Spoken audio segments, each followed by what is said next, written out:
Funding for this program is provided in part by the Minnesota Arts and Cultural Heritage Fund and the citizens of Minnesota. Hi, this is Danielle Teal, and I am filling in for Nicole this week.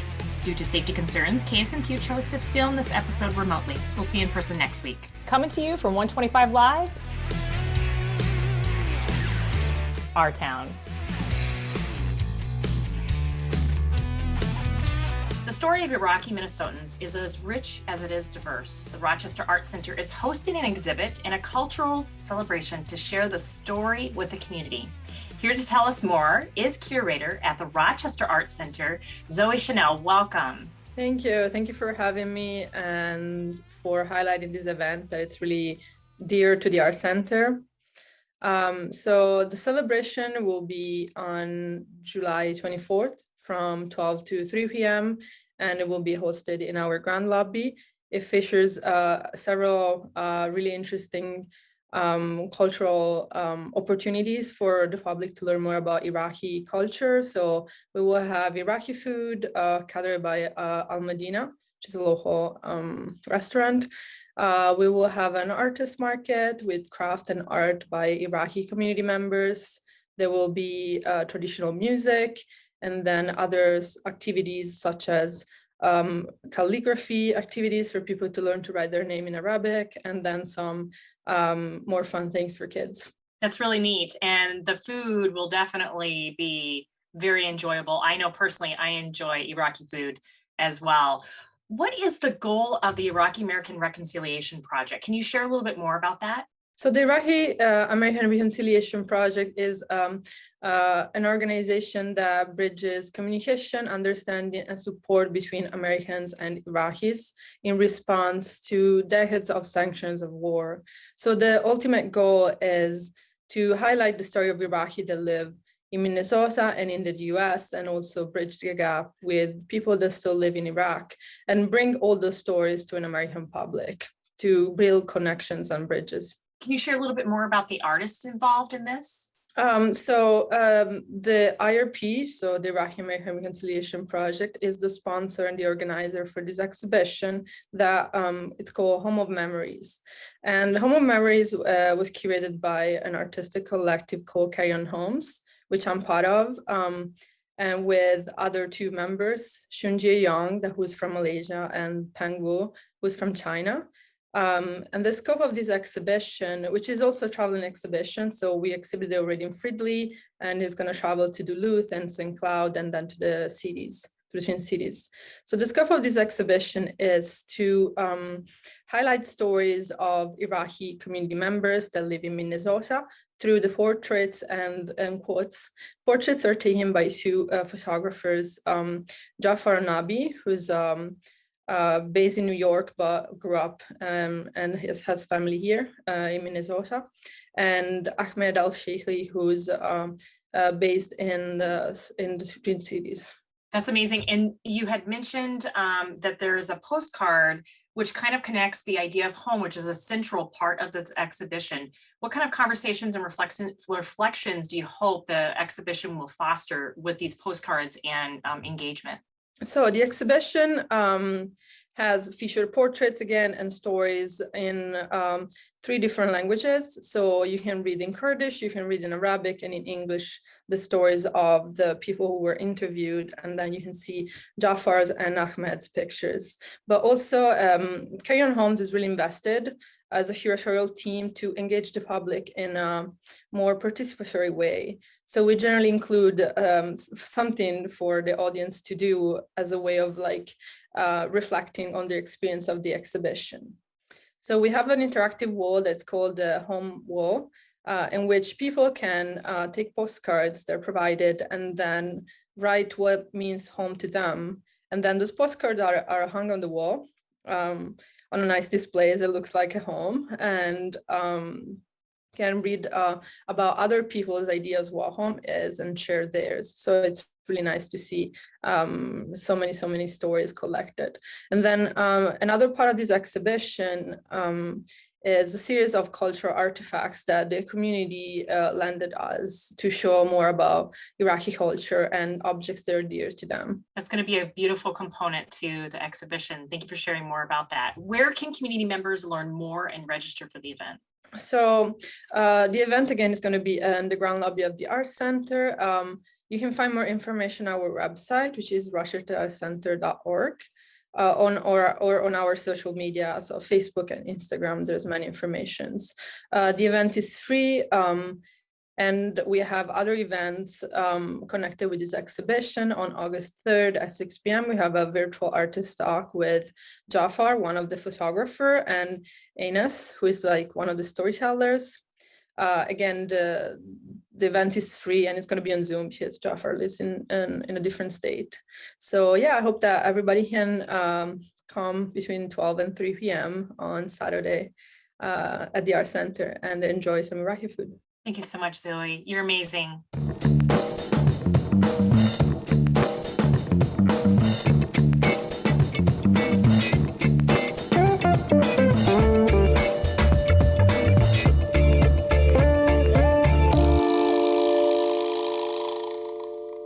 Be sure to stick around. We have much more coming your way on Our Town. We learn about the upcoming Olmsted County Fair from Scott Schneider, and Holly Masek stops by to talk about all the upcoming events downtown. But first, we learn all about Javier Ortiz's barbershop in this week's Our Culture segment.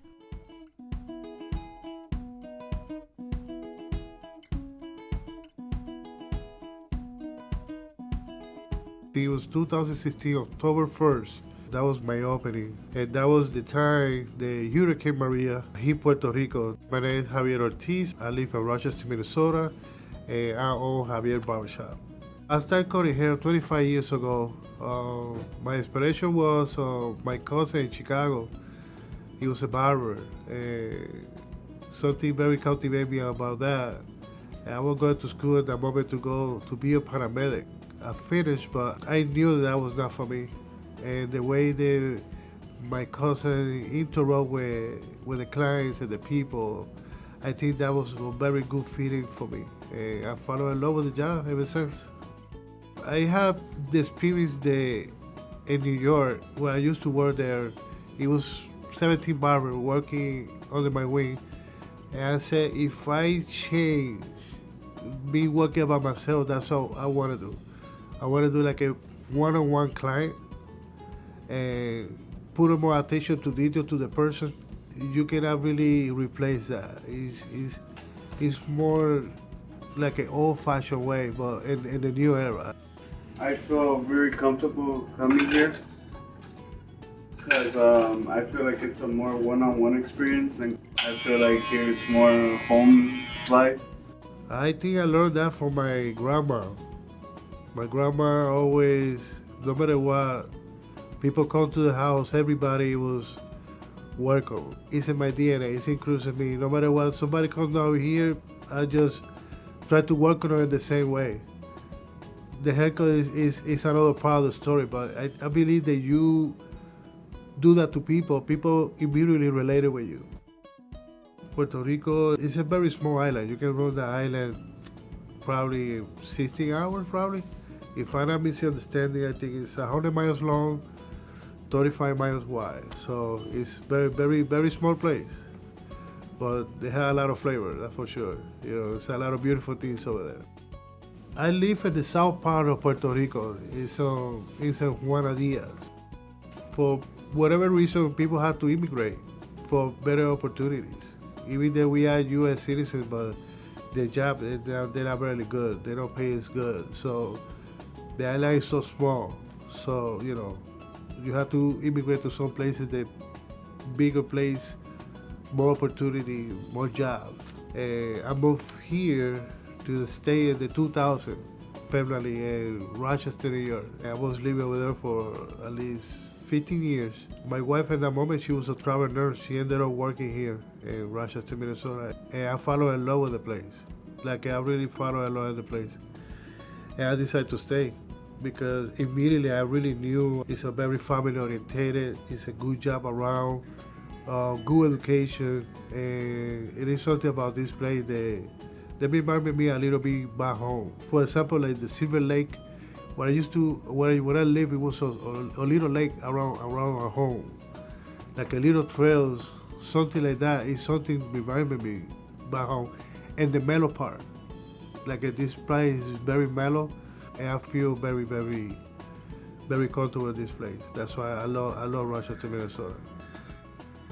I wish to move here sooner. This particular place of Minnesota is a great place to live. But the past is the past. It's in the future. So I can move forward, and hopefully I can finish to raise my little boy here in Minnesota, and do all those great things in the future. For more information about this story and other Our Town features, connect with us on Facebook, Twitter at KSMQ #OurTown, or ksmq.org/OurTown.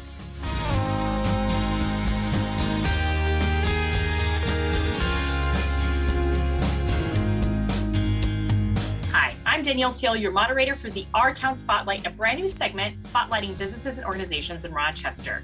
With us today is Scott Schneider, chair of the Olmsted County Fair Board. Welcome, Scott. Thanks for having me.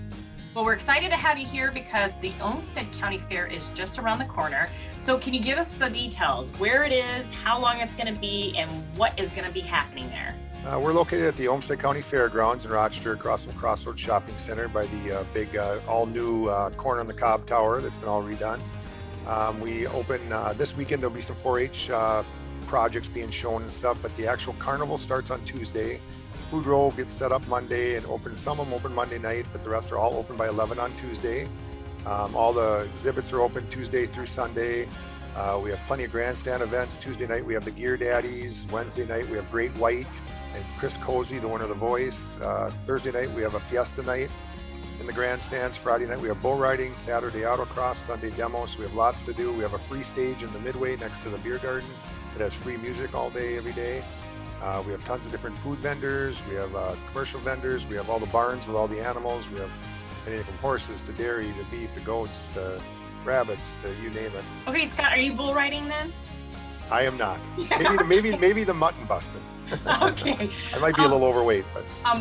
Is there anything unique being offered at the fair that hasn't been in the past? Well, no, what we do have for unique is we're the only fair in Minnesota that has a miracle of birth, because even the state fair is not having a miracle of birth this year. Before it was just us and them, so we're the only ones with a miracle of birth. We have a petting zoo.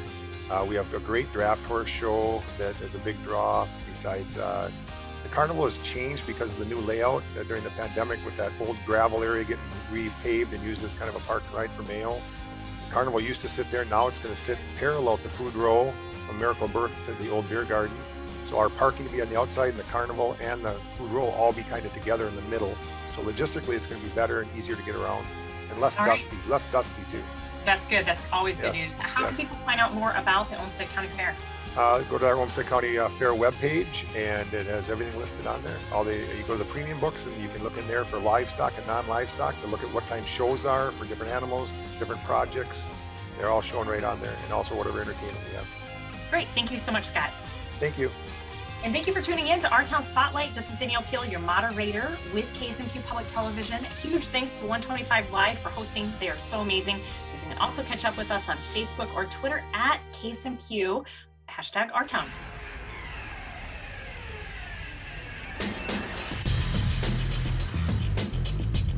Hi, this is Michael Wojak with your Our Town Rundown. The very first night market went off last week, and it was incredibly successful. Huge congratulations to Tiffany Alexandria, her entire team, for just trying something new in Rochester and seeing the public love it as much as they did.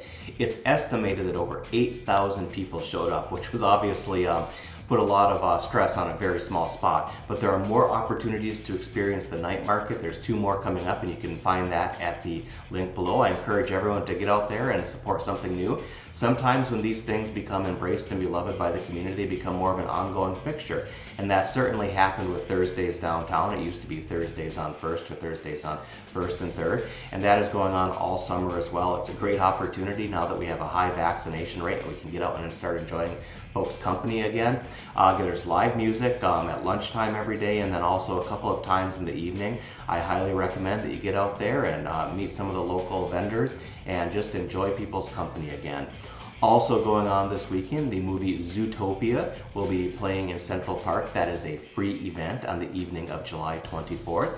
You can get out there and watch Zootopia in Central Park. And lastly, bringing me back to my youth a little bit, Smash Mouth will be playing it down by the riverside. If you've never been to one of these concerts before, it really is an experience. It's absolutely free. Bring a lawn chair or something to relax in. It's at Mayo Park, and again, absolutely free. And Smash Mouth is great, but also don't sleep on the openers. We have tremendous local talent that does the openers for these shows, and it's very much fun to get out there and just enjoy it. So that's just a little bit of what's going on.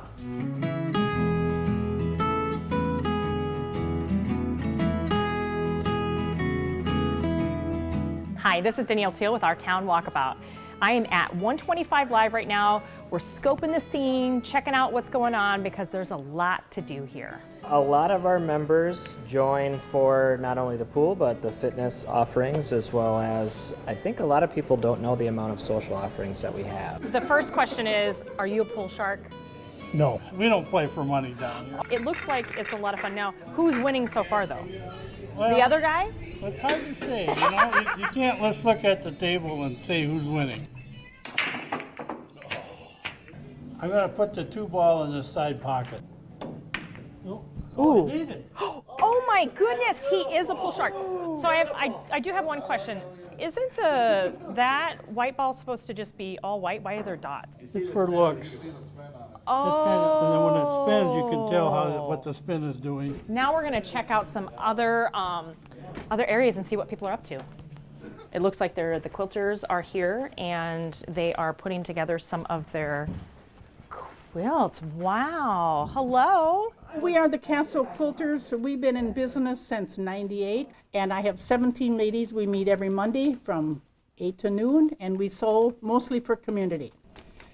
We do have a couple sales a year, but mostly we give to 18 agencies yearly. Awesome. So we have something for everybody, all occasion, anniversary, birthday, wedding, whatever they want to celebrate. We have something for them. I see some beautiful bags over here that have we have bags. intricate these are fabric. handmade. Wow. These are handmade.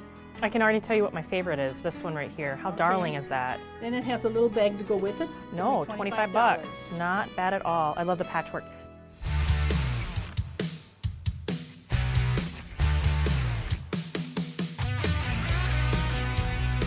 After a difficult year, it's starting to feel a lot like summer in Rochester again. With Thursdays Downtown in full swing, the Rochester Downtown Alliance is gearing up for even more exciting events.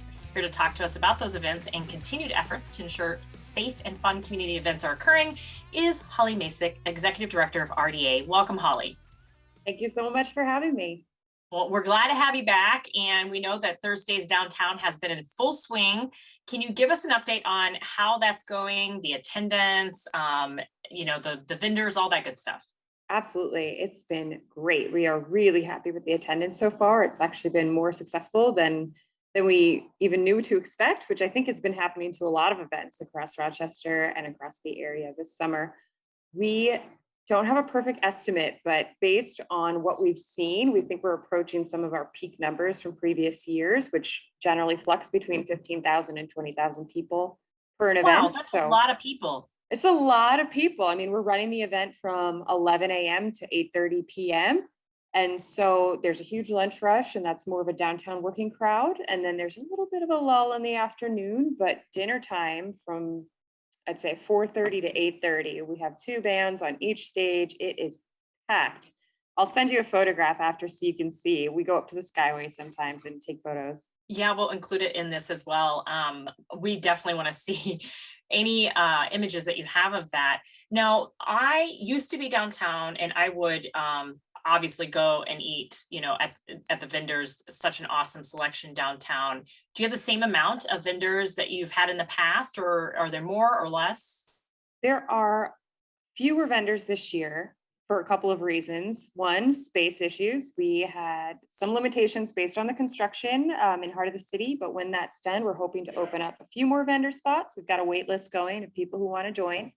Second was some people were feeling a little risk averse coming out of COVID. They weren't sure if they had the resources to commit to doing a full season, but maybe they will join us later on now that they see how busy it has been. Third is staffing, which we're hearing across downtown, across the country, actually, that coming out of COVID, a lot of bars, restaurants, hotels, service industry jobs are very short-staffed. And so it's very hard for a business downtown to run their regular brick and mortar and have an auxiliary cart or stand going as well. So we tried to be as understanding as possible about that. Disappointed that we don't see some of our favorites down here, but the ones who are here are doing really well. We hear they're selling out of food. They have lines. And so we're very happy that those who are in the event are having a successful experience. That's what we wanted. And we also are excited to see that every single patio surrounding the event is full. So for our brick and mortar restaurants who are here, they are, I hope, growing new audiences. It's neat to see some semblance of normalcy come back around full circle, isn't it? It's neat. It feels really good. I was down there about 2 weeks ago, and it definitely felt good to be downtown and doing that again. Absolutely. And what I'm really enjoying seeing and even experiencing myself is I'll just take a walk through the event, say, you know, just to run some checks over to a band or something, and I'll see 10 people. I know. And it takes me a half an hour to get across the event. And I think everybody's having that experience right now. Like, I haven't seen you in so long. Absolutely. I saw about that many people as well. Yes, absolutely. Well, word on the street is that there is going to be a roller rink downtown coming this fall. Actually, I saw the press announcement. I was like, it's not a secret. Yeah. We said it's not really a secret. But let's talk about that, because I have been reading up on roller rinks becoming vastly popular again. I think with the pandemic and people wanting to get active and get out there and do all those things, I think roller skating has come back. And so here we are with the roller rink plan for the fall. Can you tell us more about that? Absolutely. This was an idea we'd actually tossed around last winter, pre-pandemic. It was something I thought would be kind of fun and unusual here. People hadn't seen before. And then over the winter, skating actually got quite popular. I live by Soldiers Field by the track that they flood, and Sunday afternoons would fill up. Sometimes bands would come, and that was casually happening. And so we really thought, oh gosh, there's an appetite for this here. Let's do this in the summer. Let's have fun. And what we love about it is that it's something that any age can enjoy. I remember going to the roller rink when I was in 7th grade, but I could definitely see later in the evening, adults having a good time going out there and skating.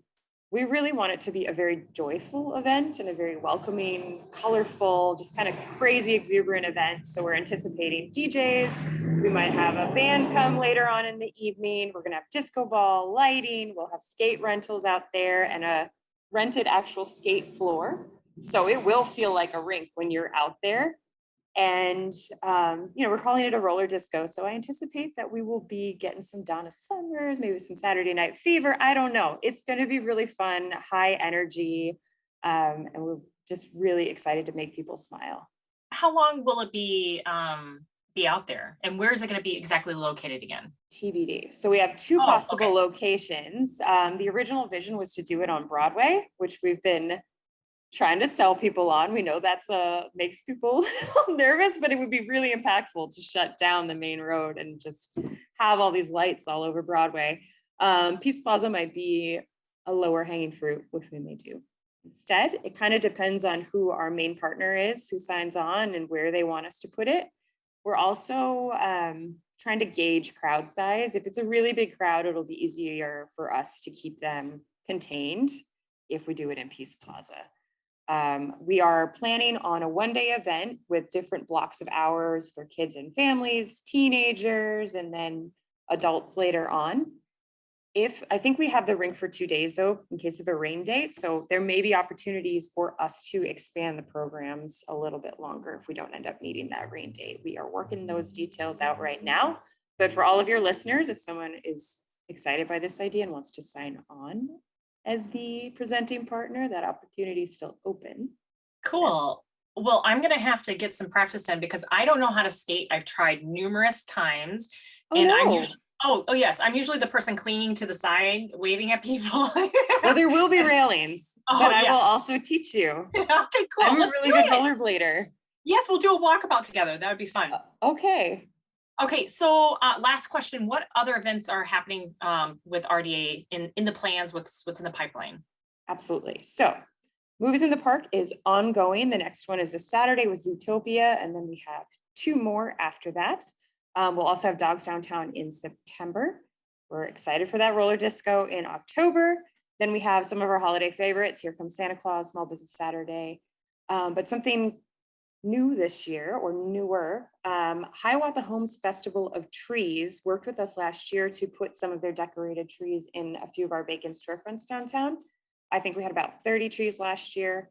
They loved how accessible that made the event to the public and how families could walk around and enjoy it. And so this year they're working with us to put 85 trees around downtown in the storefronts. And we're very excited to create this kind of magical Main Street feeling where people can walk around downtown, shop, enjoy the day with their friends, and also see all these beautiful decorated trees. That's really awesome. We'll have to touch base closer to that time. Thank you so much, Holly. You're so welcome. Thanks for having me. Yeah.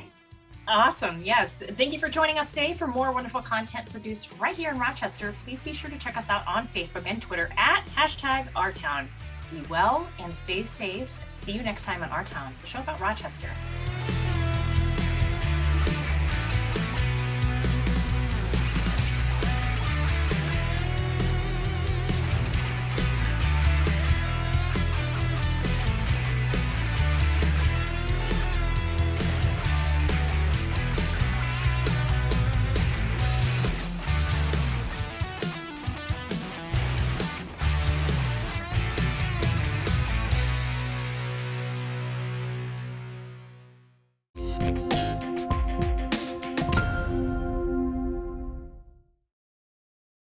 Funding for this program is provided in part by the Minnesota Arts and Cultural Heritage Fund and the citizens of Minnesota.